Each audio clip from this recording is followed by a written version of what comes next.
Bienvenue sur le plateau d'Interdit d'interdire. Le clivage gauche-droite date de la Révolution française. Il est très puissant dans notre imaginaire collectif et pourtant, ça fait 30 ans qu'on nous dit qu'il ne fonctionne plus, qu'il ne permet pas d'analyser les phénomènes politiques nouveaux. Alors qu'en est-il exactement? Le clivage droite-gauche est-il mort et enterré? Et si oui, par quoi va-t-on le remplacer? Pour en débattre, nous avons invité Stéphane Rosès, qui est politologue, président de Conseil Analyse et Perspectives, un cabinet de conseil en stratégie, qui est également enseignant à HEC et Sciences Po. Il fonctionne encore, le clivage droite-gauche, pour vous? Il est momentanément mis de côté par les Français, parce que le clivage gauche-droite, c'est la question sociale.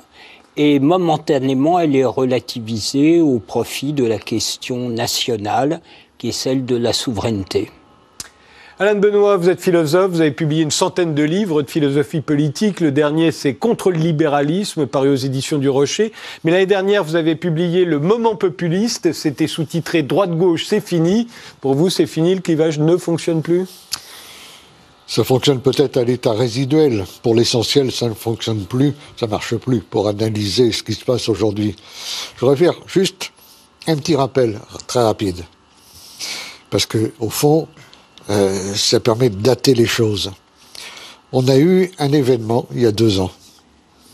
C'est l'élection de Macron. Il y a peu de gens qui ont remarqué une chose. C'est que pour la première fois, depuis que la Ve République existe, pour la première fois depuis que le président de la République est élu au suffrage universel, il y avait 2 finalistes, Macron-Le Pen, que tout opposait par ailleurs, mais qui avaient un point commun, c'est que ni l'un ni l'autre ne voulaient se situer clairement par rapport à ce clivage droite-gauche. Ça, ce n'était jamais arrivé. Alors, les causes, comment on en est arrivé là, ça sera la matière de notre discussion. Mais je pense que c'est là quelque chose d'extrêmement révélateur. Pierre Jacquemin, vous êtes rédacteur en chef du magazine Regard. À l'origine, dans les années 30, c'était communiste et c'était l'un des premiers magazines français publiant des reportages photos, d'où son titre. Aujourd'hui, c'est un magazine de la gauche anticapitaliste, disponible en ligne sur Internet et tous les 3 mois en kiosque. Vous êtes par ailleurs l'auteur d'Ils ont tué la gauche, qui était paru en 2016 chez Fayard. Ça fonctionne encore pour vous, le clivage droite-gauche? Je pense que ce soit la droite ou que ce soit la gauche, les deux ont perdu de la substance dans le sens où on a perdu ce qui faisait les idéaux de la droite et de la gauche, on a perdu les mots pour le dire aussi. Mais je suis même convaincu aujourd'hui que le clivage droite-gauche a de grands jours devant lui, et notamment parce qu'aujourd'hui on est face à un pouvoir qui relance le clivage droite-gauche. Alors qu'il s'est fait élire, Emmanuel Macron, sur le ni de droite ni de gauche, voire le et de droite et de gauche, il est en train de retravailler, il est en train de redessiner, restructurer un paysage politique où on voit bien qu'aujourd'hui il y a une droite qui existe, qui est forte, qui retrouve du sens, qui retrouve de la vigueur d'ailleurs, y compris avec la liste des Républicains et de M. Bellamy. Et puis la gauche qui se cherche encore, qui effectivement aujourd'hui peine à se trouver et peine à réinventer un spectre de gauche, ou en tout cas un logiciel de gauche. Mais je pense qu'aujourd'hui le clivage est tout à fait pertinent et je pense qu'encore une fois il a de beaux jours devant lui. Léni Benbara, vous êtes fondateur de la revue Le Vent se lève, c'était en 2016, dans l'idée d'un populisme de gauche hostile au néolibéralisme. Il fonctionne encore ce clivage droite-gauche? Non, moi je crois qu'il ne fonctionne plus au moins pour une raison assez simple, qui est que les forces politiques qui chamboulent leur champ politique national partout dans le monde aujourd'hui, en particulier en Europe occidentale, en Amérique du Nord, s'émancipent de ce clivage gauche-droite, de Macron à Nigel Farage, en passant par Podemos ou le mouvement 5 étoiles, la France insoumise. Toutes les forces sont en train d'adopter une rhétorique anti-système qui essaie de remplacer le clivage horizontal entre la gauche et la droite par un clivage vertical entre le bas et le haut. Et ce fait majeur montre qu'il ne sert déjà plus à rien pour mobiliser. Et je pense qu'on est en train de sortir de la façon dont on se représentait les coordonnées politiques, une représentation politique dans le champ du débat parlementaire et dans le champ du débat de façon générale. On est en train de sortir de comment il avait été constitué à travers la Révolution française, puis à travers, en France, le début du XXe siècle, où on a assisté véritablement à l'émergence du clivage gauche-droite comme élément fondamental pour se repérer. Alors c'est intéressant parce qu'à chaque fois que ceux qui ont voulu dépasser le clivage gauche-droite, ceux qui se disaient à la fois et de gauche et de droite, ou ni de gauche ni de droite, c'est soit l'idéal centriste, soit les fascistes, au fond, Stéphane Rosès. Je dirais en France, il y a une figure récurrente qui s'appelle le bonapartisme. Et en tout cas, je l'analyse de cette façon. De ce point de vue-là, je me distingue de Marx ou des auteurs plus traditionnels. C'est que, au fond, qu'est-ce qu'une communauté humaine ? Ce sont des personnes qui se regroupent culturellement pour faire tenir ensemble ce qu'ils ont en commun et ce qui les antagonismes dont est porteur toute société, les antagonismes sociaux et les antagonismes politiques. Or, le bonapartisme est une figure très singulière qui fait que, selon moi, le populisme ni le fascisme ne peuvent réellement l'emporter en France. C'est que, au fond, c'est la prétention de restaurer. Alors Marx disait par-dessus les classes sociales, moi je dis pour assurer la pérennité d'un destin commun, et du coup ça transcende et met de côté le clivage social gauche-droite, cette figure, cette prétention. Au fond, Emmanuel Macron en était un avatar, il n'en était pas dupe, car devant le Congrès, Monsieur de Benoît, effectivement, pour aller dans votre sens, il avait dit, il fallait le lire, et je suis d'accord avec vous, le premier mandat que m'ont confié les Français, c'est de restaurer la souveraineté de la nation. C'est-à-dire qu'il avait bien compris que sa prétention de dépasser le clivage gauche-droite était fondée par le fait qu'il fallait remettre en marche la France contre Fillon, qui disait, avec un point de vue de droite, au fond, il faut s'adapter économiquement à la mondialisation, par contre, sur les valeurs, contrepartie du conservatisme culturel, et contre, au fond, même Marine Le Pen qui disait avec Mélenchon, il faut résister à la mondialisation. Et lui était le seul à dire, mais c'est pas vous les Français, les responsables de tant de malheur, c'est le système politique. Et là, c'est vraiment l'avatar du néo-bonapartisme, de sorte que, jusqu'à cet été, les Français consentaient à l'injustice sociale, ils le disaient, mais parce qu'il y avait la promesse de la restauration de la souveraineté de la nation. Ce qui fait, par exemple, lors du conflit des cheminots, les Français n'ont pas soutenu les cheminots. Il n'y a pas eu convergence des luttes. Par contre, quand cet été, il semble renoncer à la restauration de la souveraineté de la nation, alors il y a une jacquerie. Qu'est-ce qui s'est passé cet été ? Eh bien, cet été, Angela Merkel lui a dit qu'elle ne bougerait pas en Europe. Et ensuite, il a mis Benalla entre lui et les Français. Et quand il est interrogé devant des millions de Français, où emmenez-vous la France, il dit, les historiens le diront. Bref, on est dans un moment bonapartiste sans Bonaparte, et les gilets jaunes, c'est ni de gauche ni de droite, c'est une jacquerie. C'est-à-dire, comme sous l'Ancien Régime, à partir de la question fiscale, qui dans un pays où la France s'est constituée autour de l'État et où l'État a précédé la nation, la jacquerie, la question fiscale, est une question d'abord éminemment politique. Et donc, c'était Macron, nourrit ton peuple. Il y a nourri la question sociale, mais il y a ton peuple.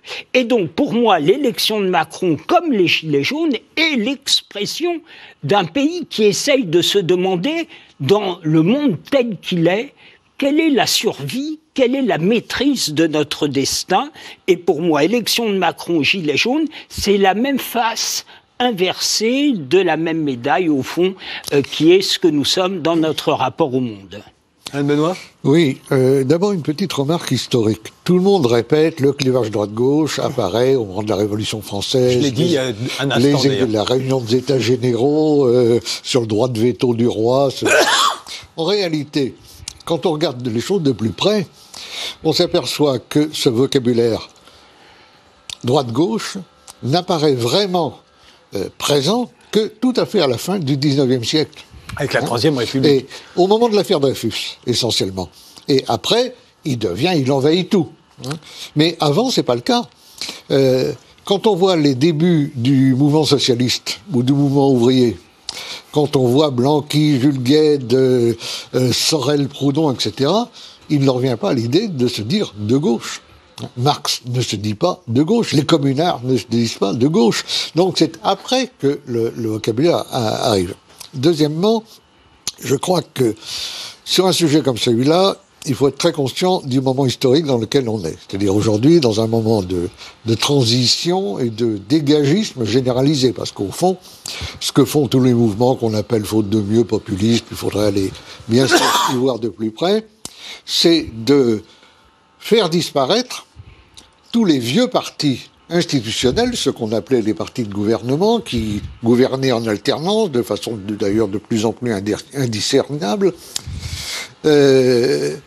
au profit de choses différentes. Or, ces partis de gouvernement étaient et ont été historiquement les porteurs de cet axe horizontal dont vous parliez tout à l'heure, c'est-à-dire l'axe droite-gauche, droite d'un côté, gauche de l'autre, avec un curseur qui se baladait entre les deux, et qui aujourd'hui est en train de s'effondrer au profit de l'axe vertical, qu'on résume par la formule « le peuple contre les élites », sur laquelle il y aurait sans doute beaucoup à dire.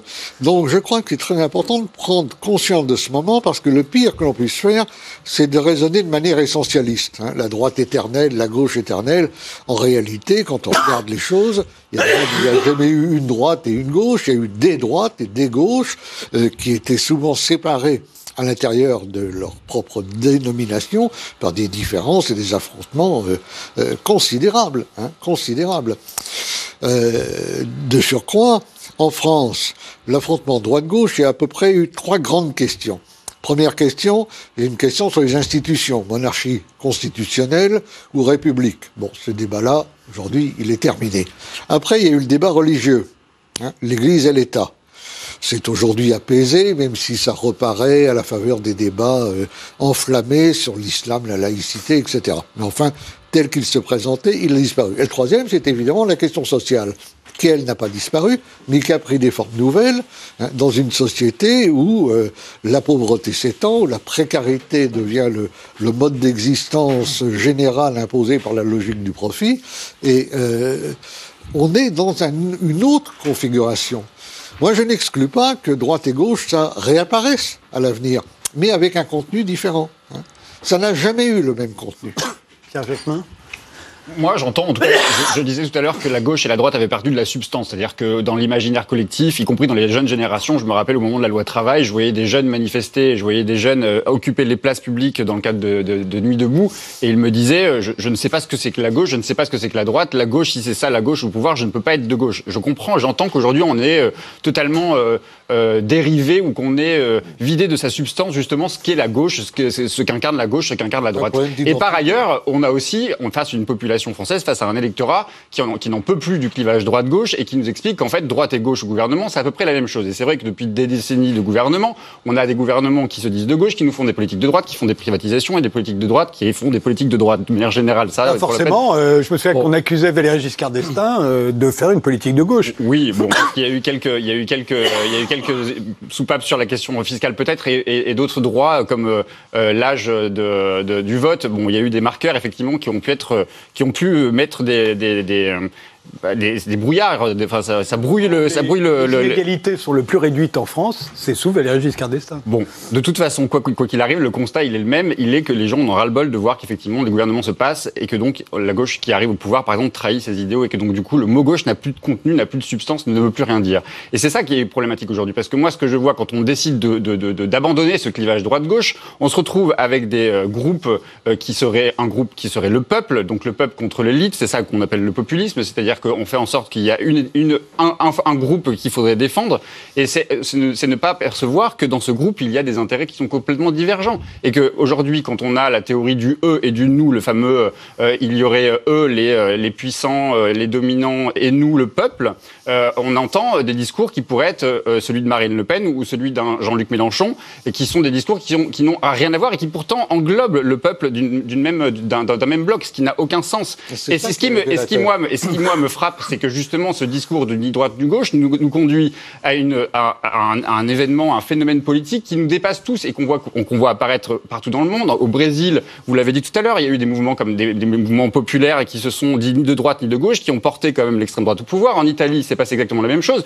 C'est pas exactement similaire avec ce qui s'est passé avec les Gilets jaunes, mais quand même le mouvement des Forconi, le mouvement des Fourches en Italie, a fait naître un mouvement populaire qui se revendiquait ni de droite ni de gauche, qui a quand même porté le mouvement 5 étoiles à faire des alliances alliance avec l'extrême droite. Donc moi, je ne dis pas il faut absolument réinvestir le champ politique traditionnel droite et gauche. Je dis qu'au moins, il a le mérite d'opérer une distinction. Quand bien même, quand on est de gauche, on mène des politiques de gauche, et quand on est de droite, on mène des politiques de droite, et on ne déçoit pas son électorat. Mais pour moi, l'une des failles, en tout cas, de la théorie populiste, qu'elle soit de gauche ou de droite, me pose un problème dans le sens où on conduit à une confusion des genres, et on conduit surtout à des politiques de droite. L'abandon du clivage droite-gauche a toujours conduit l'extrême droite au pouvoir. Et c'est là, aujourd'hui, il y a un problème dans l'abandon de ce clivage. Je pense qu'il faut redonner du sens à ce que c'est que le mot gauche. La droite reprendre des couleurs. On le voit avec la campagne de M. Bellamy en ce moment. On voit bien qu'il reprend les terres de la question familiale, la question souverainiste, la question du conservatisme. On voit bien qu'il récupère un électorat que la droite avait perdu parce ils font une campagne qui est une campagne presque identitaire à la droite traditionnelle, encore qu'ils chassent aussi sur le terrain du Front National. Mais la gauche aujourd'hui perd de sa substance parce que justement, elle ne mène plus des politiques de gauche, elle ne pense plus en termes de qu'est-ce que doit être la gauche aujourd'hui. Et c'est ça qui est problématique. Mais le clivage aujourd'hui, on voit bien aujourd'hui, même les Gilets jaunes, quand ils nous expliquent qu'il n'y a pas de droite, il n'y a pas de gauche, dans les revendications même de celles des Gilets jaunes, quand on demande du pouvoir d'achat, quand on demande un mieux vivre, quand on demande une meilleure justice fiscale, on voit bien quand même qu'aujourd'hui, le mot gauche peut avoir du sens et qu'on ne peut pas opérer un clivage qui serait le peuple contre les élites. C'est entraîner à une confusion qui conduit forcément, en tout cas, à une impasse politique, voire à un drame politique, qui est celui de l'extrême droite, dont on voit partout les méfaits. Léni, vous faisiez allusion aux anti-systèmes tout à l'heure, c'est le peuple contre les élites, quand on raisonne en termes de système contre système. Oui, je pense que j'aimerais mettre aussi dans le débat une question qui est à la fois théorique et historique. Stéphane Rosès, tout à l'heure, a parlé de l'Ancien Régime et de la remontée des Jacqueries. Et Régis Debray parle de la postmodernité en la qualifiant aussi comme une forme de remontée de l'archaïque. Et je pense vraiment qu'avec l'entrée dans la postmodernité, on est en train de faire remonter des formes de construction du politique qui relèvent de l'archaïque d'une certaine façon et de la période prémoderne, donc en France, un petit peu de la façon dont se construisait la politique avant la Révolution française et voire pendant la Révolution française, qui a été un moment où les coordonnées gauche-droite n'étaient pas utilisées dans les discours, mais où on a au contraire vu l'affirmation de la souveraineté du peuple face aux monarchistes ou face aux émigrés de Coblence, etc. Et je pense qu'on est en train, avec notamment le développement très rapide de l'usage politique des réseaux sociaux, de passer à des formes de fluidification politique. En fait, j'entends par là que les réseaux sociaux, notamment, permettent désormais à un ensemble de personnalités politiques, à des leaders, de passer outre des corps intermédiaires, de passer outre, disons, le lien avec sa base de soutien par l'intermédiaire d'un parti, par exemple. Et donc, cette espèce de désintermédiation permet un rapport directement plus vertical qui fait que, désormais, les gens se rattachent moins à des étiquettes et sont dans un rapport qui relève beaucoup plus de l'incarnation pour un leader d'un sujet politique général. Donc, on peut prendre des exemples. Hein. Le rapport qu'a eu, par exemple, Jean-Luc Mélenchon pendant sa campagne en 2017 à travers les réseaux sociaux avec les gens qui ont voté pour lui était très désintermédié. Il n'utilisait pas des termes comme gauche-droite, etc. Et je pense que ce fait majeur, on le voit aussi avec Alexandria Ocasio-Cortez aux États-Unis, qui se comporte sur les réseaux sociaux comme une Instagrammeuse, qui a ses followers, qui a ses fans quasiment en fait. Je crois que cette logique de construction du politique est appelée à s'amplifier et que dès lors, on se retrouve face à des coordonnées politiques complètement différentes qui floutent les frontières. Et là, je suis assez d'accord, Pierre Jacquemin, c'est que on entre dans une phase de fluidité, de liquidité, comme Zygmunt Bauman parlait de société liquide. Je pense qu'on est en train de liquéfier complètement les rapports sociaux et, en l'occurrence pour ce débat, les rapports politiques. Je pense que ça laisse désormais ouvert une forme d'indétermination radicale. Et c'est ce qu'est le moment populiste. C'est un moment où on ne sait pas de quel côté ça va pencher. Et la question, c'est comment, pour des forces politiques, articuler des nouveaux sujets politiques, des demandes sociales, dans un contexte tel que celui-ci, en ce qui me concerne, donc d'une façon progressiste, inclusive, je pense en articulant des demandes d'égalité, d'écologie, de démocratie, pour d'autres de façon plus réactionnaire. Mais je pense qu'on est vraiment dans une période d'indétermination radicale, mais on ne peut pas juste dire que c'est mal. Je pense que c'est la façon dont se construit la politique aujourd'hui. Mais ça voudrait dire que ce sont les partis qui véhiculaient le clivage droite-gauche et qu'on n'en aurait plus besoin aujourd'hui, Alain Benoît. C'est par rapport à ce que vient de dire Pierre Jacquemin. Moi, je trouve que la description que vous avez faite, elle est bonne, elle est très bonne. Mais c'est l'interprétation avec laquelle je ne suis pas d'accord, si vous voulez. J'ai l'impression que vous ne voyez pas qu'on sort complètement d'une problématique. Tout est en train de partir à volo. La gauche, c'est plus où elle habite, c'est plus où elle en est. Rassurez-vous, la droite, ça va pas mieux. Hein. Il y a la même chose.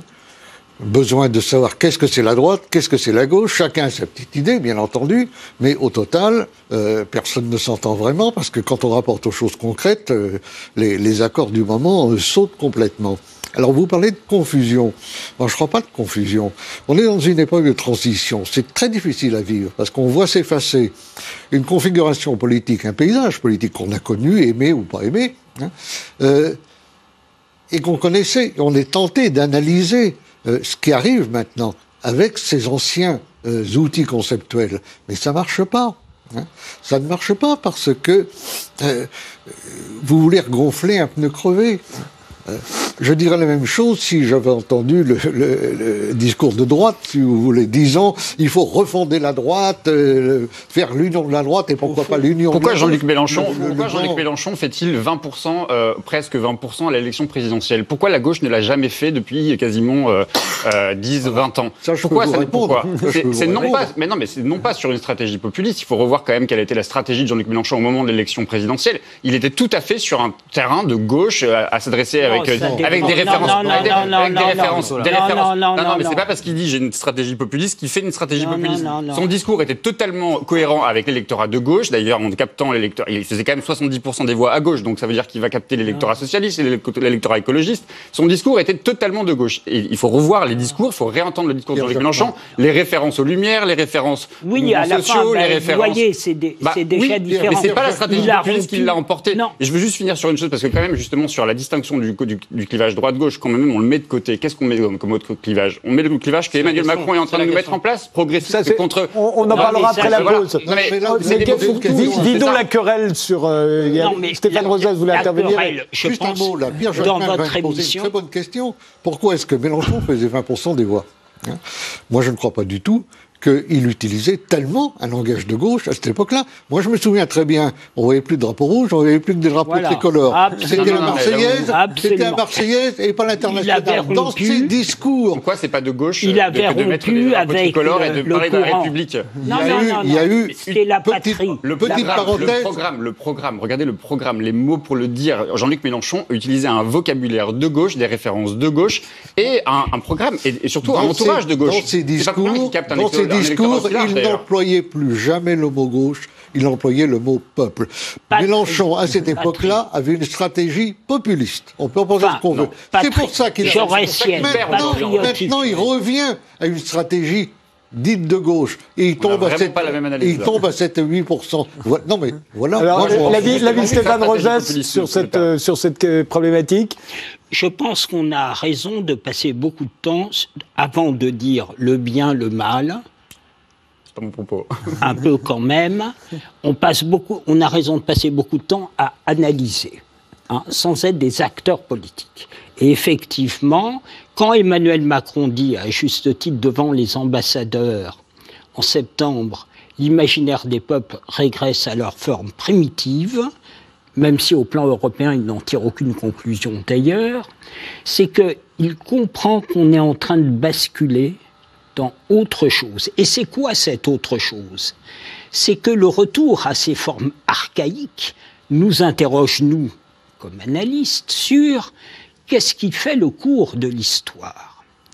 Si on est de gauche traditionnelle et qu'on pense que ce sont les rapports sociaux qui font le cours de l'histoire, alors on ne comprend pas pourquoi, alors que jamais dans l'histoire de l'humanité, les peuples n'ont été si interdépendants économiquement, socialement et numériquement, ils se renferment dans le caractère primitif de leur imaginaire, où on ne comprend pas pourquoi, alors que les inégalités sociales peuvent croître, spontanément on ne se tourne pas vers la gauche. Donc quand on a une grille d'analyse qui ne fonctionne pas, il faut s'interroger et en changer de sorte qu'elle rende compte. Donc, selon moi, ce qui se passe aujourd'hui, c'est quoi? C'est que le néolibéralisme, les modalités économiques, financières et numériques ont déstabilisé les cohérences des peuples, et c'est les peuples qui ont à participer. C'est pas un complot, mais à un moment, les peuples se disent on ne maîtrise plus nos destins. Et ça fait que des gens qui peuvent avoir objectivement pas de raison de voter Trump, votent Trump, le Brexit, la montée des nationalismes, parce que ces forces-là semblent dire le sujet premier, c'est qu'est-ce qu'on a en commun avant la dispute sociale. Je vous interromps, on fait une pause et on revient sur le sujet dans 2 minutes.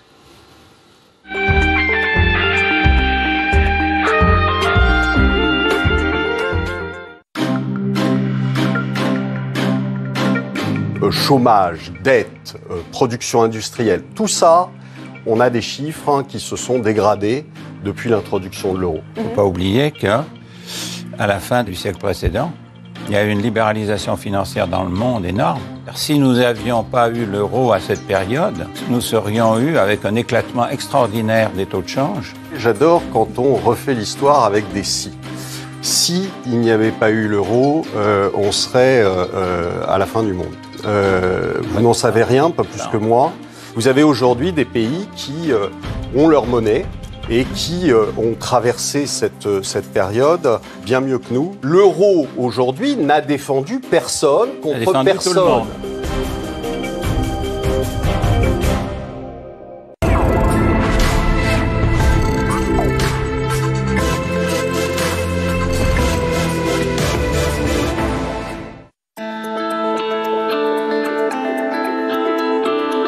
Mais enfin, vous embêtez, vous êtes le poil à gratter du MEDEF, quelque part. Je suis le poil à gratter de tout le monde. Les chefs d'entreprise, ils sont passés au travers des gouttes. C'est ça, c'est une bonne chose. Alors aussi, grâce à Macron, de temps en temps, il faut quand même lui reconnaître quelque chose. Il a un peu réhabilité l'entreprise. C'est vrai qu'il était pro-business, comme on dit. Et donc, c'est passé dans l'opinion publique. Ces gens-là, ils ont compris que leur pouvoir d'achat, oui, en principe, ils le devaient à l'entreprise qui les paie.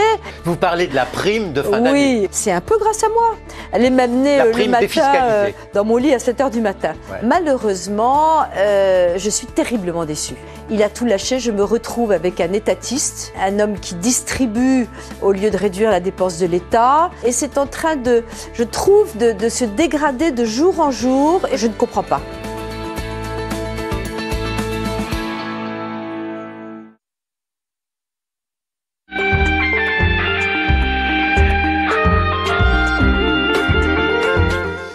Le clivage droite-gauche est-il encore opérationnel pour analyser les récents mouvements politiques et s'il ne l'est plus, par quoi faut-il le remplacer? On en débat avec Stéphane Rosès, qui est politologue, avec Alain de Benoît, qui est philosophe, qui est l'auteur du livre « Le moment populiste, droite-gauche, c'est fini » et de « Contre le libéralisme », Pierre Jacquemin, qui est rédacteur en chef du magazine Regard et l'auteur de « Ils ont tué la gauche », c'était en 2016, et enfin Lenny Benbara, qui est le fondateur de la revue Le Vent se lève. Alors si le clivage droite-gauche ne fonctionne plus, par quoi faut-il le remplacer, Lenny Benbara? Alors, juste avant la pause, Stéphane Rosès disait quelque chose de très intéressant sur les effets du néolibéralisme comme force déstabilisatrice. Et tout à l'heure, je parlais de liquéfaction. Et je pense que depuis les années 80, on a assisté progressivement à l'atomisation de notre société. Et dans ce contexte, quelle est la demande qui prime? C'est la demande de reconstruction d'une communauté, de reconstruction d'un lien affectif, d'un lien collectif qui fait qu'on se sent partie prenante d'une communauté qui a un destin partagé. Et je crois que dans ce contexte où la question première est celle-là, donc ça prend la forme de la patrie, notamment en France, la question fondamentale est comment va-t-on reconstruire cette communauté? Certains vont vouloir reconstruire une communauté de façon fermée, ethnico-culturelle. Je pense, sans vous faire insulte, que c'est plutôt votre option. D'autres, comme Emmanuel Macron, vont essayer de donner un supplément d'âme au néolibéralisme. C'est le discours qu'il a eu en 2017, en essayant par ce discours néo-bonapartiste, de réintégrer le discours néolibéral dans le fil de l'histoire. Et je pense qu'il y a aussi une autre option qui est de reconstruire une communauté à partir de critères politiques et civiques ou de façon ouverte, en ne laissant personne derrière, donc c'est-à-dire en ayant une conception du peuple qui soit plurielle, qui intègre la pluralité, la diversité, que ce soit du point de vue des demandes, de l'écologie, du genre, etc. Et je pense que la question fondamentale est celle-là. Quel type de projet de reconstruction de communauté on propose? Et je crois que les clivages vont s'organiser autour de ça. Donc ce serait une sorte de communautarisme à l'échelle nationale. Moi, je trouve que c'est assez juste. Le terme de liquéfaction, on pense à Bauman, bien sûr, est très, très juste. Les gens connaissent aujourd'hui un malaise qui déclenche des espèces de panique morale, parce qu'ils n'ont plus de repères, qu'ils ne se reconnaissent plus dans les gens qui sont autour d'eux, et que ce qui est entamé, c'est la confiance. Il n'y a pas de société sans un minimum de confiance réciproque. Autrefois, le système du don et du contre-don se fondait sur la confiance. La montée de l'individualisme libéral a contraint tout le monde à une sorte d'anonymat et de solitude de masse qui fait qu'aujourd'hui, les gens ne peuvent plus. Et comme en plus, on leur a fait supporter tous les dysfonctionnements, comme on dit maintenant, du système capitaliste par des politiques d'austérité qui les ont pris à la gorge et qui les réduisent là où ils se trouvent aujourd'hui, évidemment, ils n'en peuvent plus. Et ils ont ce besoin de recréer du lien social, du socius. S'il n'y a pas le lien social, ça mérite d'être recréé. Parce que vous avez créé un livre qui s'appelle « La gauche est morte ». Elle est morte, mais vous voulez la gauche. Mais vous voulez la gauche. Ceux qui l'ont tuée. Bon. Si certains l'ont tuée, c'est a priori qu'elle est morte. Bon, vous voulez la ressusciter. Je trouve qu'il y a là une espèce de fétichisme de l'étiquette, si vous voulez. Il y a des tas de choses à essayer de recréer, de restimuler, recréer une communauté nationale, tout en étant bien conscient que les intérêts des uns et des autres ne sont pas congruents et sont bien souvent totalement contradictoires. Ça, c'est tout à fait clair. Alors, les nouveaux clivages, ils s'en créent chaque fois qu'il y a un grand événement. Les sanctions contre la Russie, la dénonciation par Trump du contrat nucléaire iranien, de l'accord nucléaire avec l'Iran et ainsi de suite. On voit très bien dans des milieux étiquetés auparavant à droite ou à gauche que toutes les coupures sont aujourd'hui transversales. Donc là, on voit c'est clair. Maintenant, d'un point de vue idéologique, c'est encore plus grave parce que moi j'ai vécu l'époque où la gauche était grande sur le plan théorique. Elle avait une production intellectuelle et théorique formidable. Vous aviez d'ailleurs écrit un livre retentissant à l'époque qui s'appelait Vue de droite, oui, pour remettre la balance. Bon. Et aujourd'hui, c'était difficile. C'est l'encéphalogramme plat, et pratiquement. Et à l'inverse, à droite, il y a les gens de droite qui disent la gauche, elle est ratatinée, donc nous, on bombe les Britanniques, on a gagné. C'est pas vrai, tout le monde s'est effondré. Donc il faut vraiment partir de plus bas. Alors, le clivage, moi j'en vois au moins un, par rapport à ce qui est la force dominante dans le monde actuel, et le capitalisme libéral. Il y a des anticapitalistes et des pro-capitalistes, il y a des antilibéraux et des libéraux. Et là, si vous regardez bien, vous verrez que ça ne se distribue plus selon les anciennes lignes de la droite et de la gauche. Alain Benoît, il y avait un capitalisme du temps du général de Gaulle et même de Georges Pompidou, encore très étatiste à l'époque, dont beaucoup s'accommodaient. Oui, aujourd'hui, ce serait plus ce qu'on appelle, à tort ou à raison, le néolibéralisme qui ferait clivage. C'est pas le capitalisme en lui-même. C'est parce que ce vieux capitalisme industriel avec des bases nationales, c'était le modèle du capitalisme rhénan. Vous vous souvenez de ça, c'est plus ou moins effondré. Il y a un turbo-capitalisme aujourd'hui qui est essentiellement spéculatif et qui marche dans le moteur, c'est ce que Karl Marx appelle le capital fictif. Les endettements, etc. Stéphane Rosas ? Non, juste un mot. Et du coup, j'ai perdu le fil. Alors, non, je suis désolé. Non, mais je voulais réagir à ce que vous disiez suite à l'intervention de M. Taïdei. Je crois que, tout à fait d'accord avec ce qui a été dit, les gens sont à la recherche du commun. Pourquoi ? Nous ne sommes pas des vaches.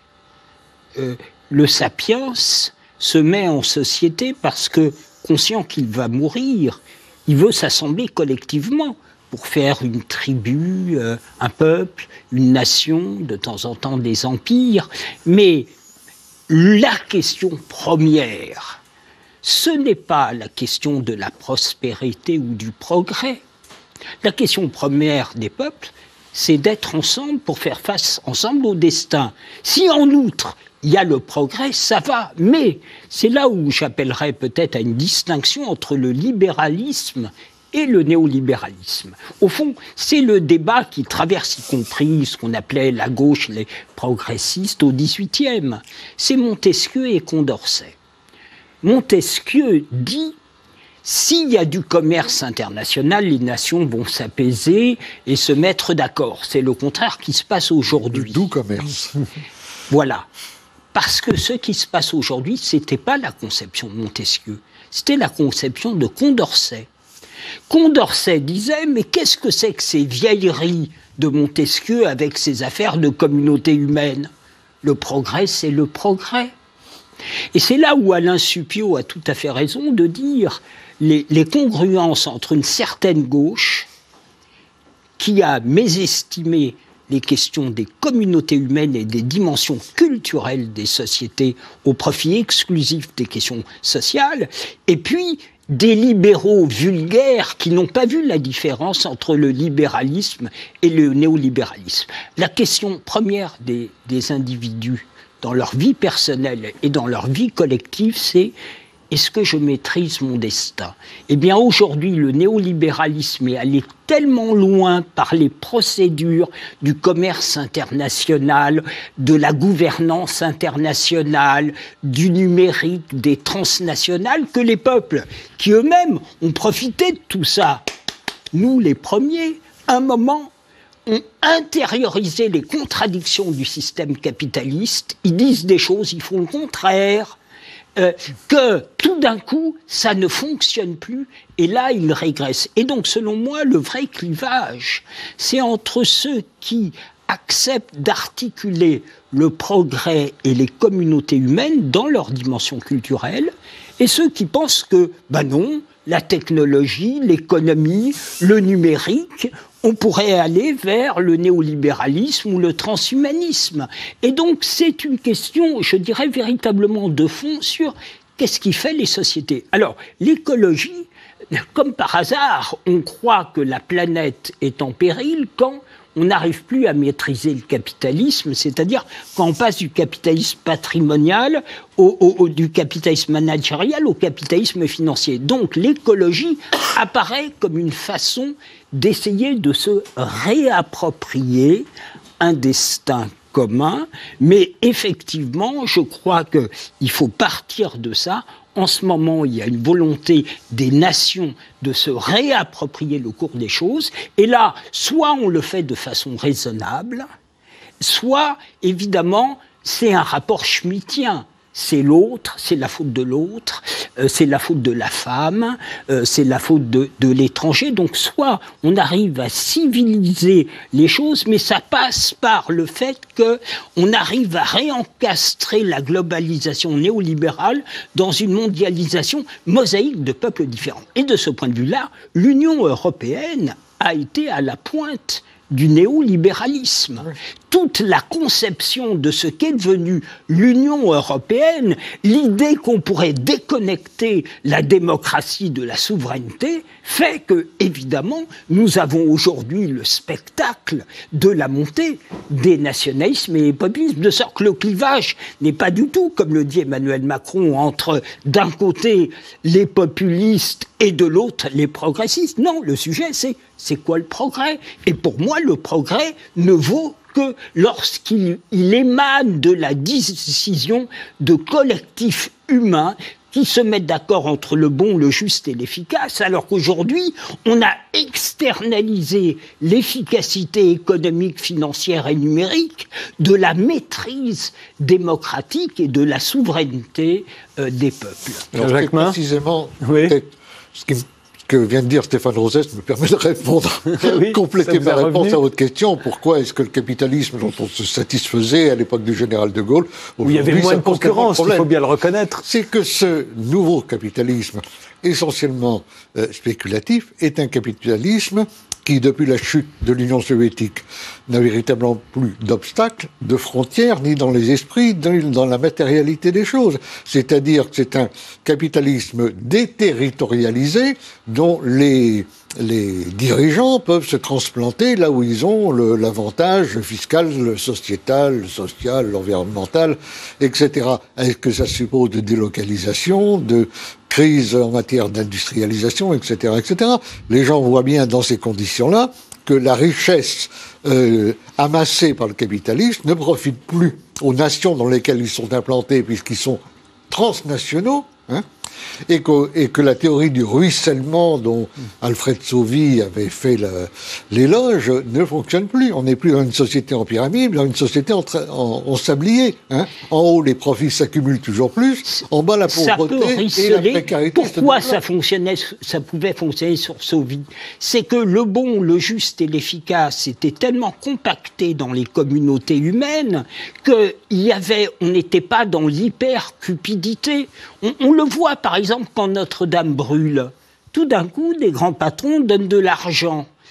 Parce que, au fond, les bons choix économiques et de société ne fonctionnent que si est intimement dans toutes les décisions humaines liées la question du bon, du juste et de l'efficace. Ce qui se passe aujourd'hui, c'est que la cupidité des individus, qui est dans la nature humaine, est sans rivage parce que justement les individus ne sont plus tenus dans une cohérence entre leurs intérêts sociaux ou de classe, la question du bon pour une société et la question du juste. Et de ce point de vue-là, le mouvement des Gilets jaunes est tout à fait intéressant parce que c'est une tentative un peu anarchique de recréer du lien de personnes isolées, ce que Marx appelait des patates dans un sac de patates dont l'empereur tient la anse. Normalement, ça devait être le néo-Bonaparte Macron qui devait tenir tout ça. Quand il s'en exonère, eh bien évidemment, la jacquerie, c'est d'essayer de ramener le souverain et seigneur à ses responsabilités. C'est pour ça que c'est ni un mouvement de gauche, ni un mouvement de droite. C'est pour ça que ça ne marchera pas aux européennes. C'est un mouvement d'interpellation pour la maîtrise de son destin. Le RIC, ce n'est pas du tout une demande de 6e République. C'est une demande tout simplement que la verticalité fonctionne en disant où on va, en demandant au président Macron, au fait, les sacrifices que vous nous demandez, c'est pour renforcer notre modèle, quitte à ce que momentanément ça soit pas facile, ou est-ce comme les prédécesseurs au fond de répondre à des lois mécaniques, comptables, chiffrées, venant de gens que personne ne connaît? Pourquoi mettre la France dans une alternative mortelle, survivre ou renoncer à ce qu'elle est, au fond, depuis des siècles, dans une dialectique entre le commun et la dispute. Et donc, le fait d'être français ne peut pas être, comme le dit le président Macron, seulement un art d'être français. C'est un modèle. C'est un modèle avec une façon de produire, d'innover, de rechercher, de créer, très particulière, et tout ça s'est dissous toutes ces dernières années parce que les décisions prises en termes de stratégie industrielle de recherche étaient faites à partir d'une approche économiciste, sous un voile d'ignorance du caractère très lié des questions culturelles, politiques et économiques. Tiens, Jacquemin. Ce qui est intéressant avec le mouvement des Gilets jaunes, justement, c'est qu'on est face là à l'expression d'une colère nouvelle. On n'est pas encore sur un mouvement extrêmement populaire au sens où c'est pas un mouvement de masse, mais qui est l'expression d'une colère nouvelle à partir de personnes et de personnalités qui sont souvent, ce sont leurs premiers mouvements sociaux auxquels ils participent, les ronds-points qu'ils occupent, c'est la volonté de dénoncer un système politique, un système des partis politiques, la dénonciation d'une représentativité politique, que ce soit au niveau syndical comme au niveau politique. Masse, mais qui a été quand même soutenu par 75% des Français. C'est pour ça que je dis que c'est l'expression d'une colère nouvelle et qui est largement soutenue, effectivement, par la population, parce que, justement, ils incarnent, justement, cette dénonciation de la représentativité politique telle que le propose le système de la Ve République, et qu'elle soit politique, qu'elle soit syndicale. Et ça, je pense que ça doit être entendu. Mais ce que soulève la question des Gilets jaunes, c'est quelle traduction politique. Et là, c'est pas une question de droite et de gauche, c'est quel est le projet politique pour répondre à la mobilisation des Gilets jaunes. Et là, c'est le néant politique, c'est le vide politique à droite comme à gauche. Et là où je rejoins ce que vous disiez tout à l'heure, c'est sur la question des idées. On voit bien que, notamment à gauche, effectivement, il y a eu on est encore très, très loin de la pensée renouvelée, mais il y a quand même le début d'intellectuels, de penseurs, de philosophes qui repensent justement à partir de la question des communs. La question des communs. Il y a quand même pléthore aujourd'hui de livres. Isabelle Garot qui a publié un livre qui est extraordinaire sur la question des communs. Enfin bref, du coup, la question des communs, la question d'un retour à comment on pense justement le collectif, refait un peu surface justement sur ce néant politique, cette espèce de médiocratie du corps politique que l'on peut avoir et que l'on peut tous constater aujourd'hui. Il y a un début de quelque chose qui se passe. Mais moi, je maintiens quand même que cette question du clivage qu'on voudrait nous faire croire, que Emmanuel Macron notamment voudrait nous faire croire sur les progressistes d'un côté, les populistes de l'autre, je ne sais pas ce que c'est qu'un progressiste, je ne sais pas ce que c'est qu'un populiste. Si populiste, c'est je représente les intérêts du peuple, c'est un mensonge total parce que je ne sais pas ce que sont les intérêts du peuple à partir du moment où on sait tous que le peuple est différent et très hétérogène et que donc du coup, forcément dans le peuple, il y a des intérêts totalement divergents. Donc ça ne fait pas un projet politique que d'être populiste, comme ça ne fait pas un projet politique que d'être un progressiste tel que Macron voudrait vous faire croire. Un progressiste, je pourrais être progressiste. Vous l'avez dit tout à l'heure, je suis un progressiste. On est tous des progressistes. Encore que je ne sais pas jusqu'ù on va dans le progrès et à quel point ça fait partie de la projet politique. Parce que vous avez cité Alexandria Ocasio-Cortez aux États-Unis, qui effectivement est sur un registre totalement nouveau, qui utilise les réseaux sociaux, etc. Mais qu'est-ce qu'elle fait ? Elle dit pas je suis une populiste et je vais rassembler les foules et je vais représenter le peuple. Elle parle en campagne avec 4 propositions qui sont très concrètes sur la question écologique, sur la question démocratique, sur la question sociale et sur la question migratoire. C'est des questions qui sont des questions qui identifient aussi un mouvement politique, qui identifient presque, qui structurent une colonne vertébrale politique.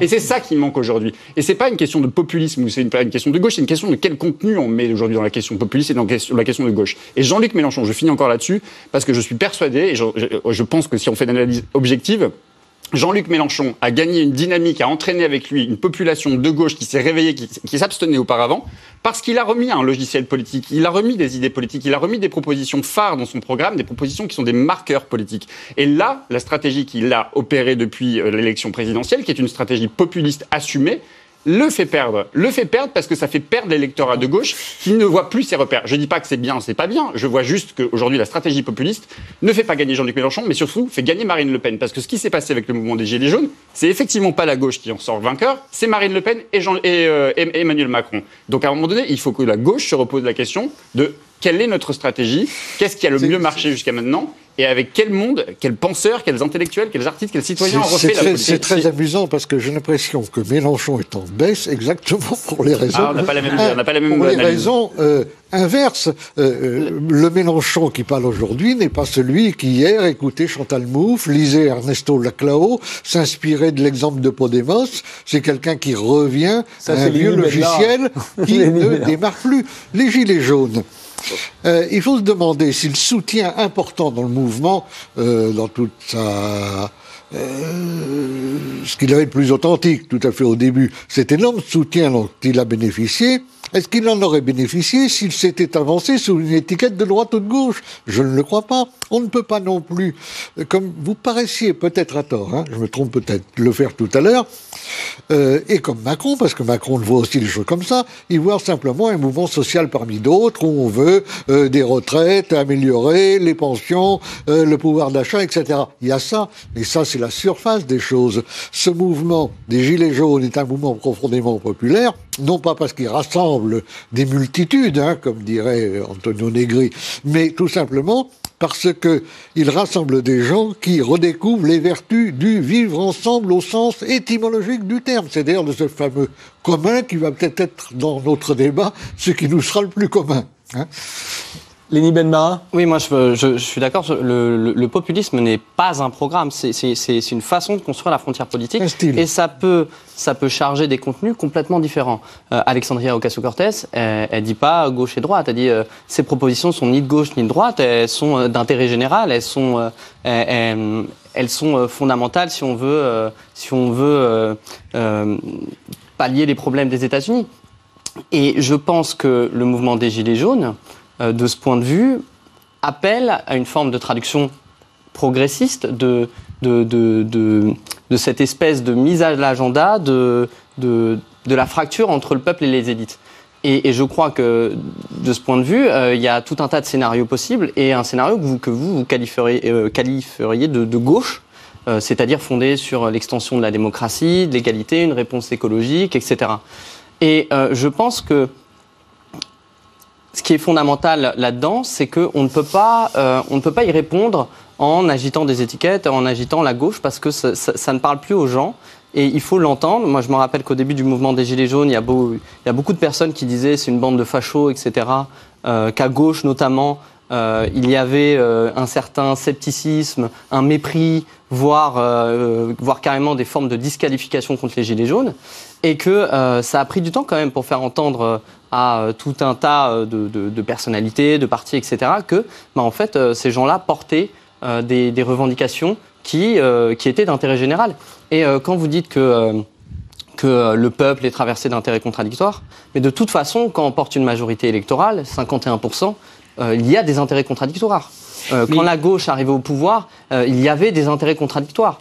Donc le discours on fait quand même de la politique sur la base de conviction, sur un projet quand même. Donc on ne va pas décider qu'on met dans son programme ce que les Gilets jaunes vont avoir mis dans leur programme parce qu'on va vouloir attirer les Gilets jaunes. À un moment donné, il faut avoir une cohérence politique. C'est ça que je veux savoir dans votre propos. C'est, par exemple, aujourd'hui, est-ce qu'on peut décider d'une majorité politique entre souverainistes? Ça, c'est une vraie question. Aujourd'hui, je voyais le sondage qui sortait sur les européennes.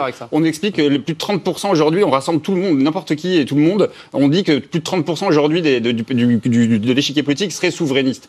Est-ce qu'on rassemble les souverainistes? Est-ce que demain il y a une majorité de souverainistes? Est-ce qu'on fait un scénario à l'italienne ou demain, parce que concours de circonstances fera que la majorité des programmes, des questions programmatiques nous lient et donc on fera un programme commun? C'est ça qui est problématique aussi dans la question que vous soulevez. Il nous reste très peu de temps. Je sais bien quand au début des années 90, on a commencé à dire que le clivage droite-gauche ne fonctionnait plus. On a supposé que le nouveau clivage allait être entre les partisans d'une société ouverte aux différences, ouverte à l'étranger, ouverte aux échanges, ouverte au commerce, et ceux qui étaient plutôt pour une société fermée. Et moi, j'ai l'impression, en vous écoutant, qu'on est toujours là. Il y a des gens qui voudraient que tout soit ouvert, c'est ce qu'on appelle les néolibéraux, et puis ceux qui voudraient que ça soit ouvert, mais pas trop. Et puis ceux qui voudraient le fermer un peu, et ceux qui voudraient le fermer totalement. Pour les Français, mais pour les Français, je ne crois pas du tout. Et dès le départ, notamment, ça a commencé à Maastricht, ce genre d'analyse, parce qu'on voyait en outre que ceux qui votaient non étaient moins diplômés et tout. Je n'ai jamais cru à cette analyse. La France, elle est ni ouverte ni fermée. Soit elle peut se projeter dans l'espace et le temps. Alors la dispute est à son summum, comme en 68, comme en d'autres périodes 38. Soit elle n'arrive plus à faire ça, et alors c'est le commun, la verticalité, le rapport au souverain et à l'incarnation qui domine. De sorte que cette façon de poser les choses, un peu avantageuse, parce que en général ceux qui la posaient étaient des politologues, des gens comme moi, qui évidemment se trouvaient du côté des gens ouverts, alors que les autres étaient fermés. Le sujet, c'est pas ça, c'est la possibilité effectivement de maîtriser son destin. Et ce qui se passe aujourd'hui, regardez le grand débat entre têtes de liste européennes. Tout le monde disait, à juste titre, qu'ils étaient pour l'Europe.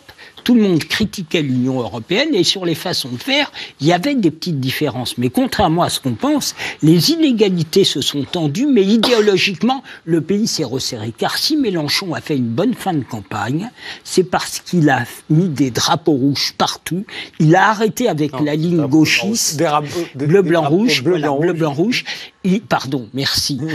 Il est revenu à une ligne jaurèsienne, parce que Jaurès pensait ensemble la question nationale et la question sociale. Relisez les textes de Jaurès sur l'internationalisme, il n'était pas du tout néolibéral. Il avait compris l'articulation entre la question de la souveraineté et la question sociale. C'était un historien, il disait, les mineurs qui sont avec moi dans le syndicat, ils ont le missel dans la poche. C'est-à-dire qu'un peuple, contrairement à ce que vous dites, il n'est pas marqué par l'antagonisme, parce que sinon, il ne se constituerait pas en peuple. Il est d'abord marqué par le besoin de faire quelque chose ensemble, et par ailleurs, il y a des intérêts sociaux antagoniques. Mais quand ce qu'on a à faire ensemble disparaît, quand la maîtrise du destin disparaît, alors momentanément, le clivage social gauche-droite Je vous interromps parce que l'émission se termine. Je vous remercie tous les quatre d'y avoir participé. Merci de nous avoir suivis et on se retrouve au prochain numéro.